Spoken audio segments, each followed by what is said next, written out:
देखिए, मुख्तार की तरफ से बार बार कहा जाता था उनके लोगों द्वारा कि हमारे यहाँ फ्रीडम फाइटर थे, ब्रिगेडियर थे, हमारे यहाँ अब्दुल्ला वो हामिद अंसारी हमारे थे। ये सीधे इनके ब्लड लाइन से नहीं थे।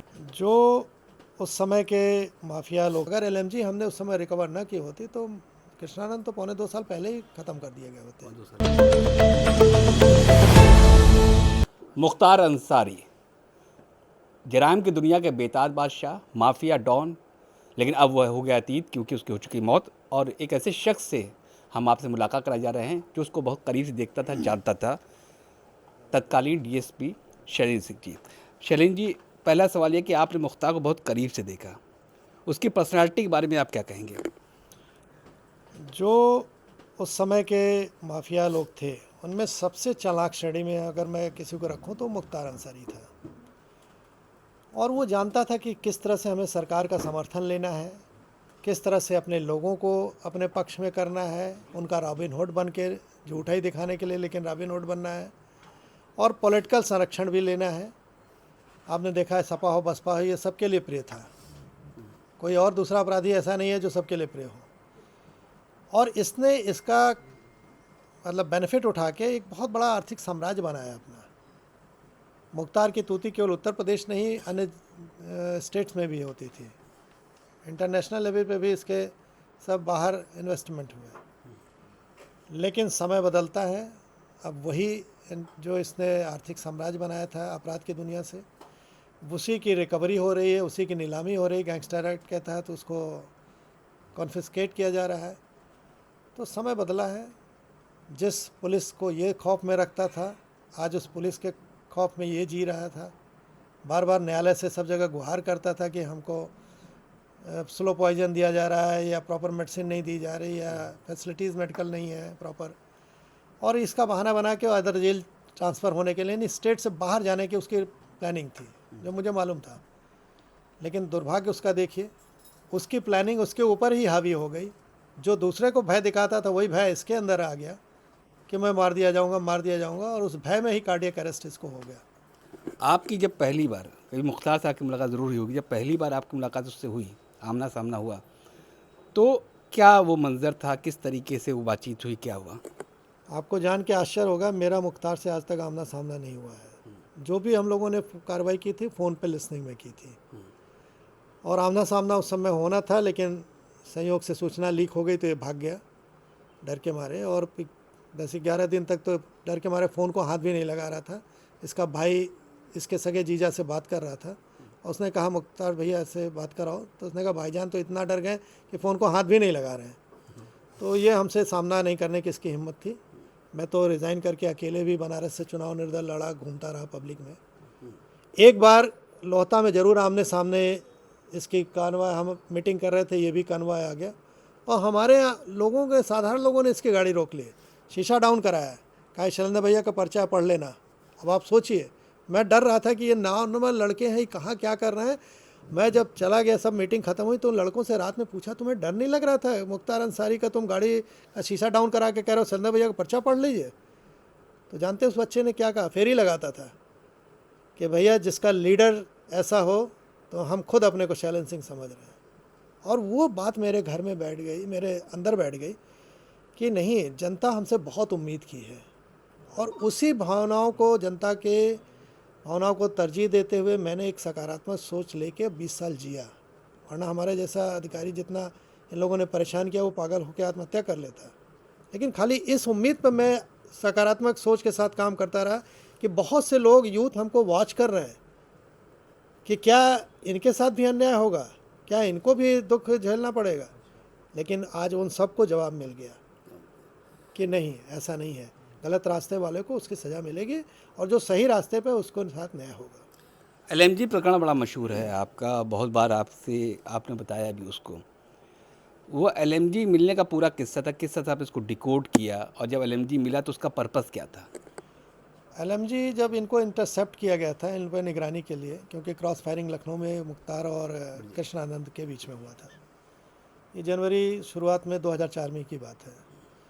तो जब इनको पैरेलल लिसनिंग पे लिया, तो उसमें ये जो जम्मू कश्मीर में राष्ट्रीय राइफल था, उसका एक भगोड़ा बाबूलाल यादव था, वो वहाँ से एक अपने साथी के LMG लेके भाग आया था और उसको बेचना चाह रहा था, और मुख्तार अंसारी से 1 करोड़ में डील तय हो गई।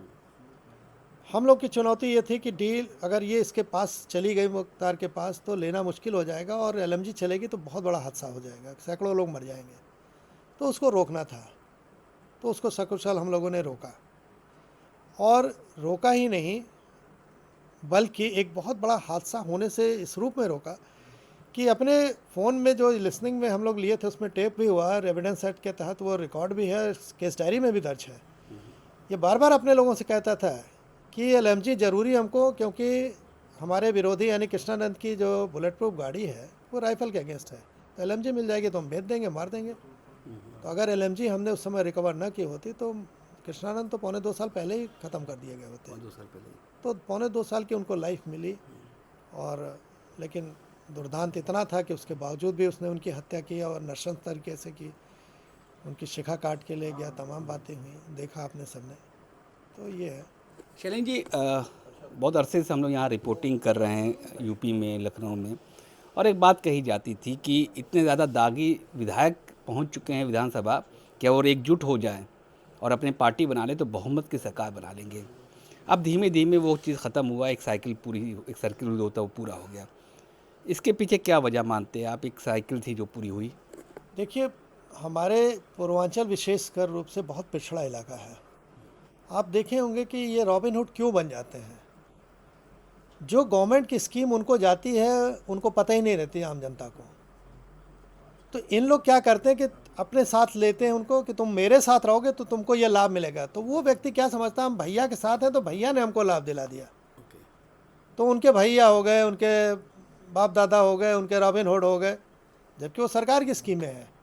और इंटरनेट था नहीं पहले इतना कि लोगों को जानकारी हो। 20 साल में जब ये इंटरनेट से दुनिया ग्लोबल हुई, सब जानकारियाँ लोगों तक रातों रात पहुँचने लगी, तो यूथ आज जो उस समय पैदा हुआ, आज 20 साल का है, अब वो जानता है ये आपकी मेहरबानी से नहीं हमको मिल रहा है, ये हमारा हक था, ये हमारे लिए गवर्नमेंट ने कर रखा है, और जिस गवर्नमेंट को हमने चुना है। तो यही कारण है कि अब धीरे धीरे ये लोग कम होने लगे, और आने वाले समय में अब और तेज़ी से कम होंगे। अभी कल की जो घटना मुख्तार की हुई है, मैं नहीं समझता कि अब कोई भी माफिया बनने की इस तरह से कोशिश करेगा, क्योंकि उसको मालूम है कि हमारा क्या हादसा हो जाएगा। तो उत्तर प्रदेश में तो नहीं सोचेगा, बाकी जगह सोचना अलग बात है। अच्छा, ये बात नहीं समझ आती है कि इतनी इलेस्ट्रियस फैमिली से ताल्लुक़ रखते थे मुख्तार, इतना करीब, इतने बड़े बड़े लोग उनके ख़ानदान में थे, ऑल ऑफ सडन वो क्रिमिनल बन जाता है मुख्तार। तो क्या वजह है, कहाँ क्या गड़बड़ हो गई? देखिए, मुख्तार की तरफ से बार बार कहा जाता था उनके लोगों द्वारा कि हमारे यहाँ फ्रीडम फाइटर थे, ब्रिगेडियर थे, हमारे यहाँ वो हामिद अंसारी हमारे थे। ये सीधे इनके ब्लड लाइन से नहीं थे, ये बल्कि इनके जो गांव के लोग थे उन लोग थे। और जब बड़ा कोई इसको आवरण लेना होता है ना, जो अपराध की दुनिया में होता है, तो दिखाने के लिए कि देखिए हमारे चाचा दादा हमारे फ्रीडम फाइटर थे, ब्रिगेडियर थे, कांग्रेस के अध्यक्ष थे और फलाने थे। जबकि मैंने पता किया डायरेक्ट इनके परिवार से कोई संबंध नहीं था, पटीदार थे वो लोग। पटीदार थे। अब उसका बेनिफिट भी लिया इसने। अब्दुल हामिद अंसारी जी का वजह से कांग्रेस के अंदर पैठ हुई।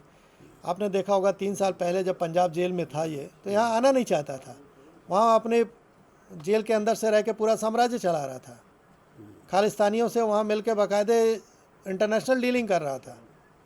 लेकिन ये चीज़ें धीरे धीरे ख़त्म हुई, यहाँ घसीट के आया, योगी जी ले आए, और क्या दुर्दशा हुई सब देखा आप लोगों ने। अच्छा जी, मान लीजिए प्रकरण आया तो उसके बाद आप पर दबाव बहुत पड़ा, तत्कालीन सरकार जो थी उसने आप पे दबाव डाला कि इसको वापस लिया जाए।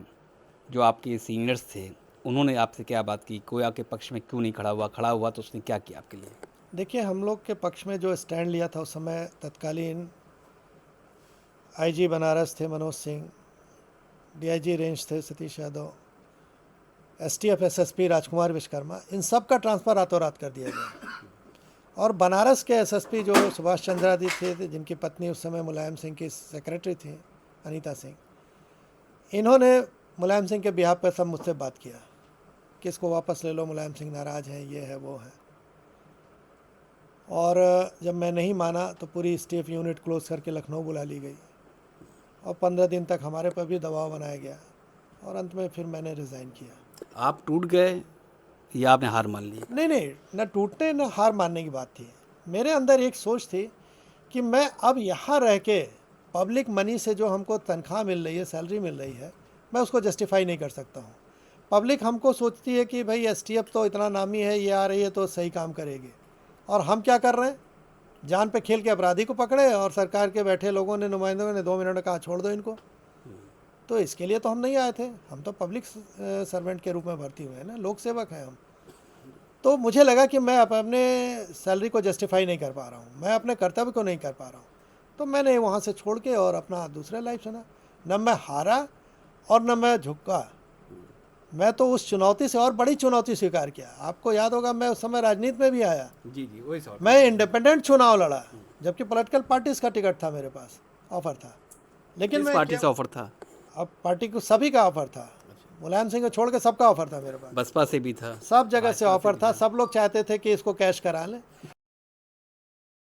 लेकिन शैलेंद्र जी, एक बात नहीं समझ में आती है, अतीक मरे, अशरफ मरे, मुख्तार मरे, जीवा मरे, मुन्ना बजरंगी मरे, सब मरे, लेकिन जब आती है घूमते ब्रजेश सिंह का जिक्र आता है, ब्रजेश सिंह वर्सेस मुख्तार, तो बड़ा मशहूर गैंगवार चला, फिर कुछ लोग कहते हैं सुलह भी हो गया। तो ये कहानी है पूरी कि सुलह हो गया, ब्रजेश सिंह सर्वाइव कर रहे हैं, चुलबुल पांडे वो एमएलसी बन जाते हैं। तो ये जो कॉकटेल है राजनीति का, कोई पार्टी नहीं बची इससे।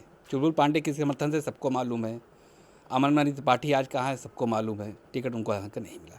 तो इस कॉकटेल को आप कैसे ऑब्जर्व करते हैं? देखिए, मैं, आपने अगर ध्यान दिया हो तो मैं 2004 में निर्दल क्यों चुनाव लड़ा था, मैं किसी पार्टी को नहीं ज्वाइन किया, जबकि सबका टिकट ऑफर था। मैंने जनता से क्या कहा कि आप कैसा प्रतिनिधि चाहते हैं, एक शैलेंज चाहते हैं या हजारों शैलेंज चाहते हैं, तो आपके हाथ में है। आज पॉलिटिकल पार्टी की मजबूरी हो गई है इनको लेके चुनाव जीतना, तभी तो इनको लेते हैं लोग। कल को जनता अपना सही निर्णय ले लगे, खारिज करने लगे, तो इन लोग भी बदल जाएंगे, और धीरे धीरे वो उस रास्ते पे जनता चल चुकी है। जिस सरकार के नेतृत्व में योगी जी हैं इस वक्त, भारतीय जनता पार्टी सरकार है, माफिया राज का खात्मा कर दिया है। अभी भी कुछ ऐसे नाम हैं जो कि पार्टी में बैठे हुए हैं, जिनका जिक्र होता है तो लोग खामोश हो जाते हैं। मैंने, देखिए, बहुत पहले कहा था, जब मैं मुख्तार का ये लाइट मशीन गन पकड़ा था, तो आपको याद होगा मुख्तार ने लखनऊ में प्रेस कॉन्फ्रेंस करके कहा कि ये ब्रजेश सिंह के कहे अनुसार काम कर रहा है, ये ब्लेम किया था मेरे ऊपर। और संयोग देखिए, आज तक पर उसी समय ब्रजेश सिंह के खिलाफ मेरे द्वारा की गई कार्रवाई पे वो सब वीडियो चल रहा था। 2012 में ब्रजेश सिंह चुनाव केवल इसलिए हार गए कि शैलेंद्र सिंह चुनाव लड़ रहे थे सैयद राजा से, और एक निर्दल आदमी को मैंने सपोर्ट कर दिया था, वो 2000 वोट से जीत गया, 2500 से। तो माफिया तो माफिया, उसका कोई जाति धर्म नहीं है। ये लोगों को समझना है, सरकार को समझने से पहले लोगों को समझना है। अगर सरकार उनको लेके सपोर्ट कर रही है, उनको मतलब एडवांटेज ले रही है, तो पब्लिक को चाहिए कि ऐसे लोग को खारिज कर दो।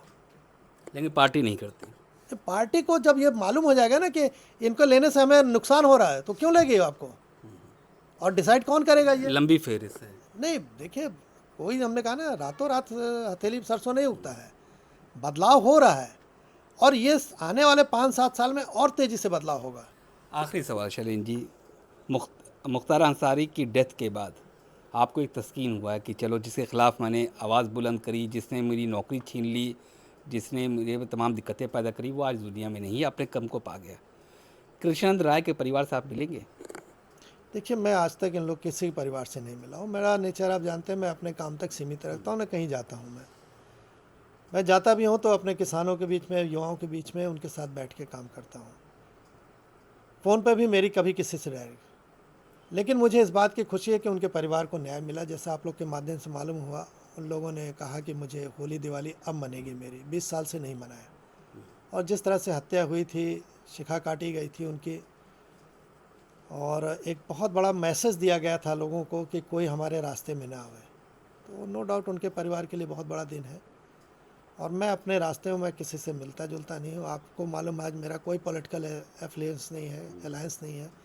मैं सब चीज़ छोड़ के पिछले 10 साल से मैं जनता के बीच में, पब्लिक के बीच में, उनके बेरोज़गारी पे, किसानों की बेहतरी के लिए, गौ संवर्धन पे काम कर रहा हूँ। ग्रीन एनर्जी पे काम कर रहा हूँ। तो अब मेरा किसी से कोई लेना देना नहीं, मैं नहीं जाता हूँ मिलने। मुख्तार, अब पूर्वांचल की जो ये राजनीति है, दबंगों की राजनीति को बड़े करीब से देखा है, कोई किताब लिखने का इरादा? मैंने न किताब लिखी, बहुत से फिल्म इंडस्ट्री से लोग आए मेरे पे फिल्म बनाने, हमने कहा पता नहीं भाई आप लोग क्या बनाओगे, मुझे वो सब ड्रामा नहीं करना। मैं जो काम कर रहा हूँ वो असली काम तब होगा जब मैं हर ग्रामीण क्षेत्र में इतना कर दूं कि किसान 1 एकड़ खेत से या 2 गाय या 2 बैल रख के 20 से 25 हज़ार कमा लें। और वही मॉडल मैंने बनाया। जो आवारा पशु आज आपके लिए समस्या है, उनसे हमने बिजली बना ली। एक बैल आज हमारा 10 किलोवाट पर आवर बिजली बना रहा है। नेशनल नहीं इंटरनेशनल पेटेंट मिला। बड़े बड़े देशों से लोग हमारे पास आ रहे हैं कि हमारे साथ MOU साइन करिए, इस पर काम करना है। ग्रीन एनर्जी जो सोलर सबसे सस्ती 3 रुपये मानी जाती है, वो 1 रुपये से नीचे हमने कॉस्ट ला दी। तो हम लोग का काम अब उस लेवल पे है, बहुत बड़े लेवल पे परिवर्तन लाना है। और अब व्यक्तिगत मेरी कोई सोच नहीं है, जो भी करना है अपने ग्रामीण क्षेत्र के लिए काम और पर्यावरण के लिए। संवाद से बात करने का शुक्रिया। तो आप शैलेंद्र सिंह थे जिन्होंने LMG पकड़ी थी मुख्तार अंसारी की, और मुख्तार अंसारी को करीब से देखा और जाना और समझा, उन्हीं तमाम मुद्दों बात हुई। लेकिन अब वो समाज के लिए काम कर रहे हैं, ग्रामीण क्षेत्र के लिए काम कर रहे हैं। खुर्रम जामी, संवाद लाइव, लखनऊ।